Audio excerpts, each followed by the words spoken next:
This is the Norris Group's Real Estate Investor Radio Show, the award-winning show dedicated to thought leaders shaping the real estate industry and local experts revealing their insider tips to succeed in an ever-changing real estate market. Hosted by author, investor, and hard money lender, Bruce Norris.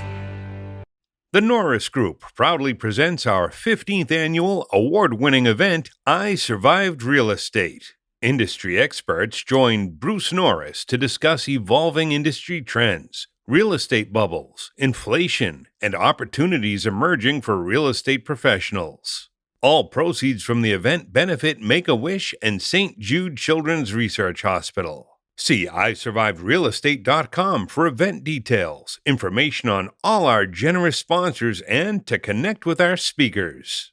We want to thank our platinum partners: San Diego Creative Investors Association, U-Direct IRA Services, White Feather Investments, The Collective Genius, MVT Productions, and Realty 411.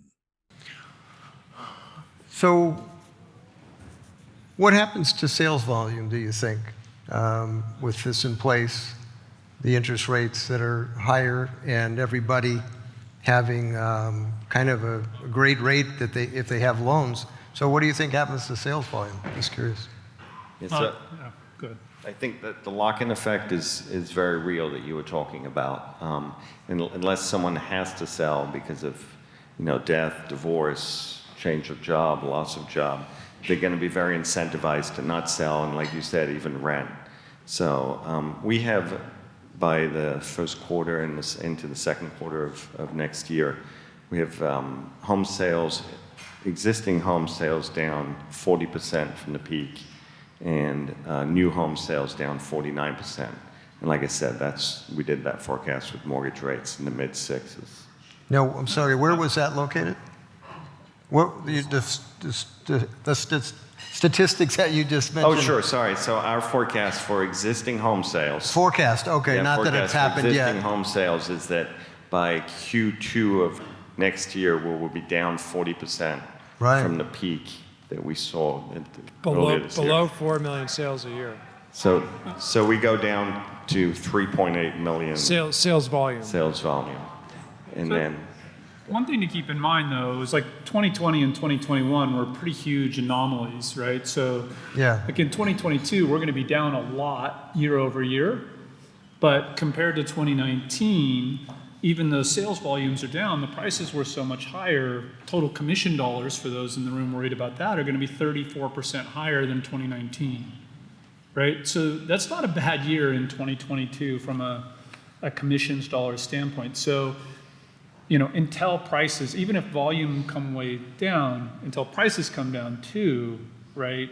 Historically, we're going to have still not an all bad market to be in this, to be a realtor.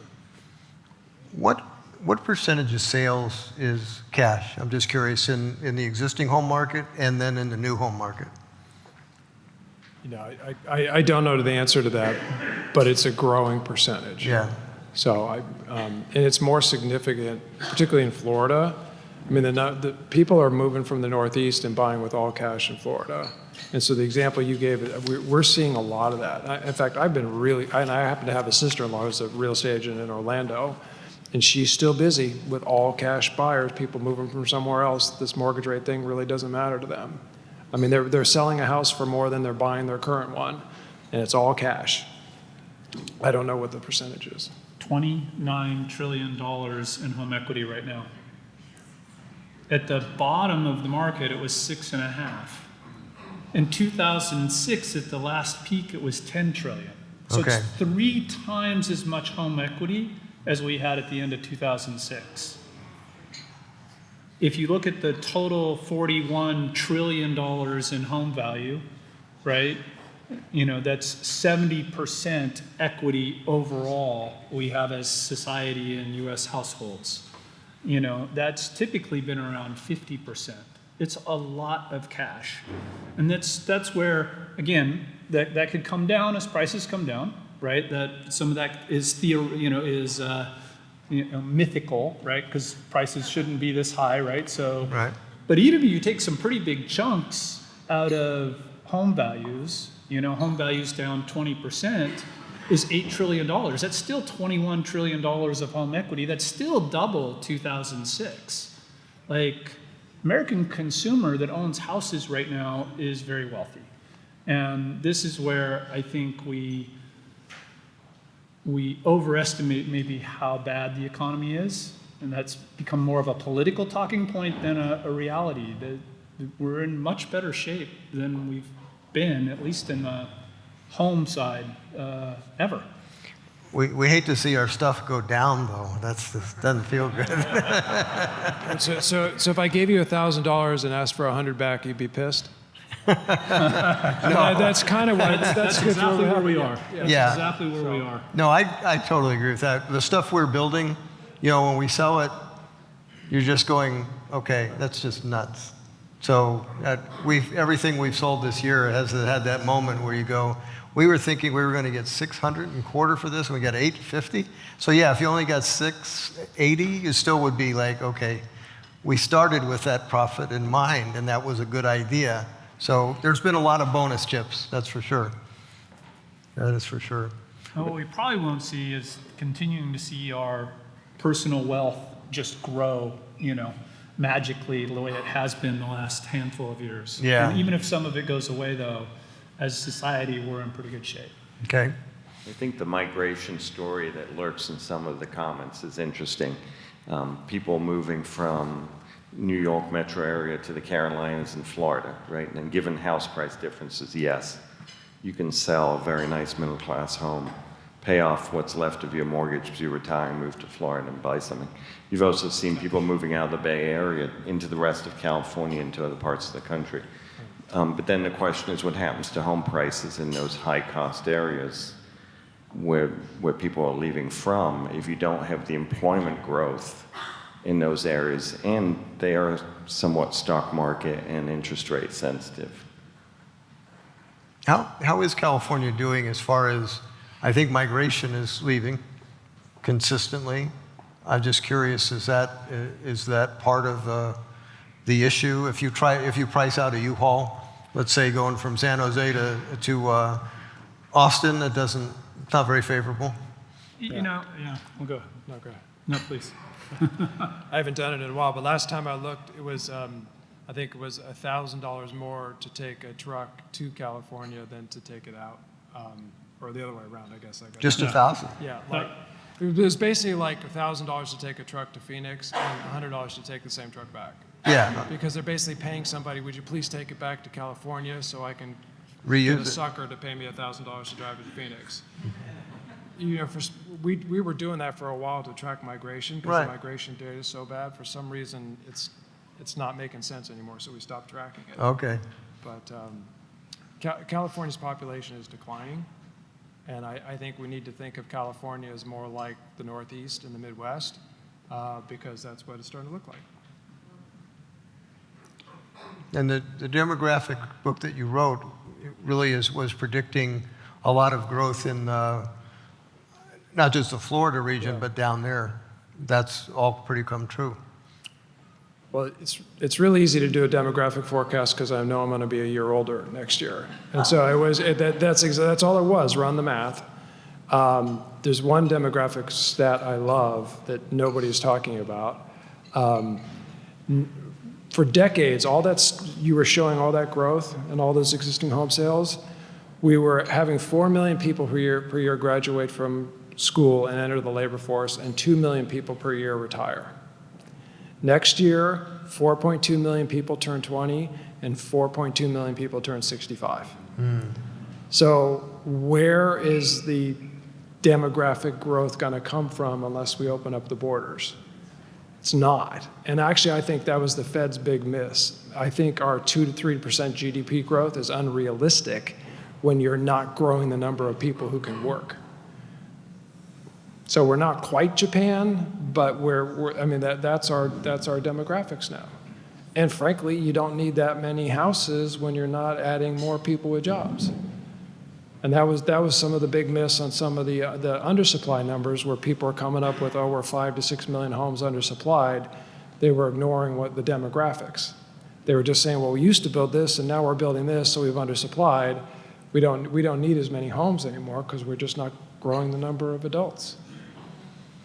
We also haven't been building as many, so. No. We haven't been building, yeah. And we still think we're undersupplied by 1.7 million, but as he said earlier, we've priced those people out. Right. So just that undersupply is a nice cushion to have it. We were oversupplied in the last cycle. Once prices and rents could correct, there is going to be demand there, but we need to get prices and rents to a place where people can afford to form a household. Yeah, I think I'm so glad we've gotten the household formation because in supply, I think in the discussion of these issues, sometimes people confuse the cycle, which is the number of homes that are available for sale or rent at a particular point. And currently we have 3 months of homes available existing, so that's why home prices in the existing market haven't dropped as fast as one might think they might. But the second question is, are we as a country short a certain number of housing units in our stock, not in the flow? That is an estimate that's very sensitive to what you use as the yardstick for what you think a balanced market is or what you think you wish home prices or rents were. So those are very different exercises, and it's good to keep the two separate. What do you guys think of the odds of having a lot of foreclosures this cycle? Very low. Very low. I would love to say different, and actually reinvested a bit. There's a real vulture for you right there. Jeez. You want To say I did well during the foreclosure crisis, right, would be.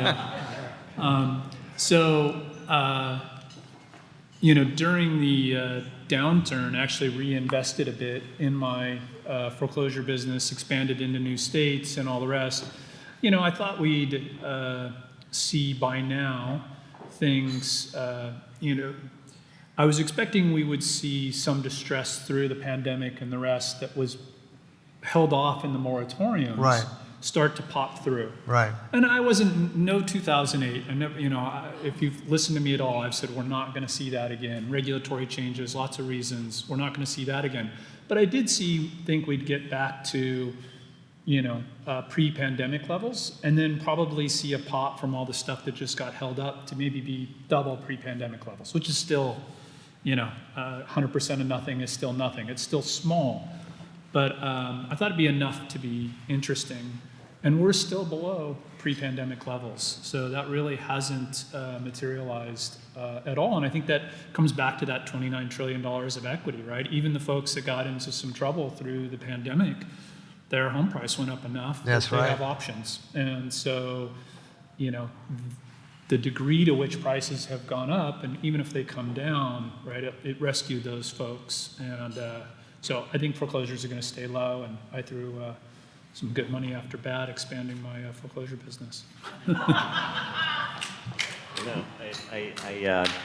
I think another aspect of this, why I agree, is that the toolkit that lenders have is very different than what they had in the great financial crisis. So if you look at the pandemic response in terms of offering options to borrowers was just much better managed than during the great financial crisis. And while foreclosure may create a good investment opportunity, it is a very costly outcome for the lender and the borrower. So if you can keep communicating and you can somehow rework the loan, that's better for both the credit holder and the homeowner in general, just like we do in commercial real estate, right? Where we extend, we do this, we do that. So I think the suite and the policy toolkit is very different than it was in 2008.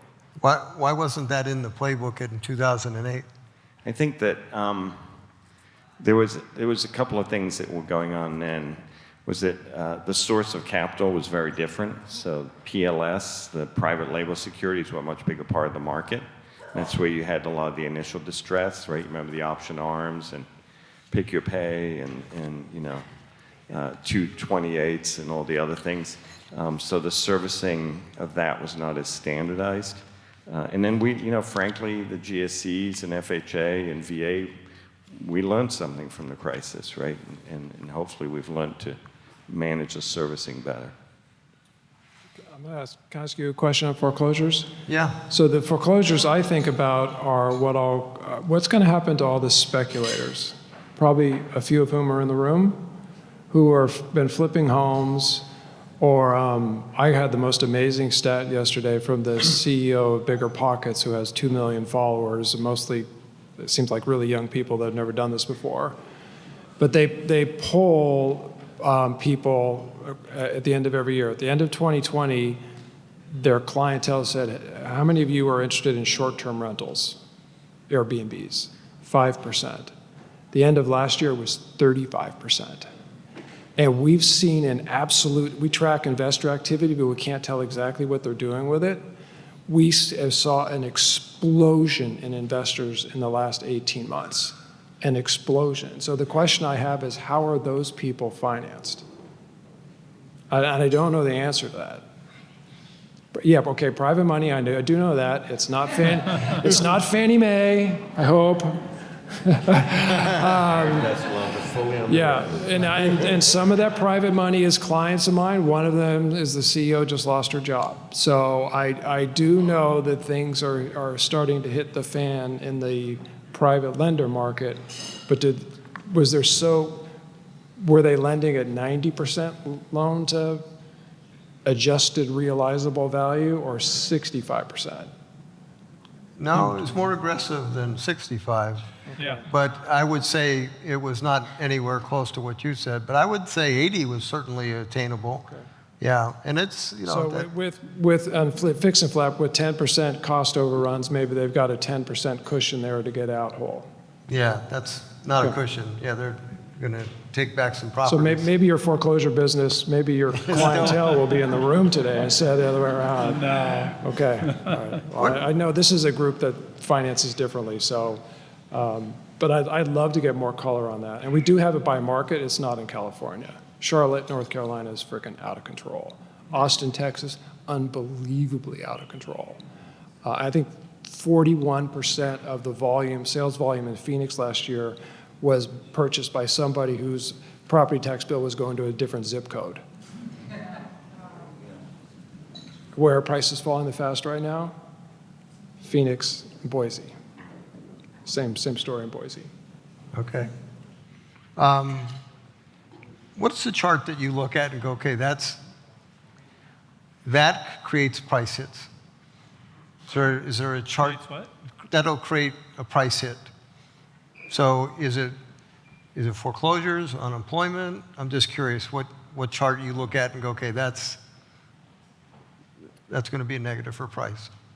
I mean, right now, the most interesting one to watch to me is inventory, right? So, and also, percentage of properties with price cuts, and both those things are going up, but by historical standards, they're not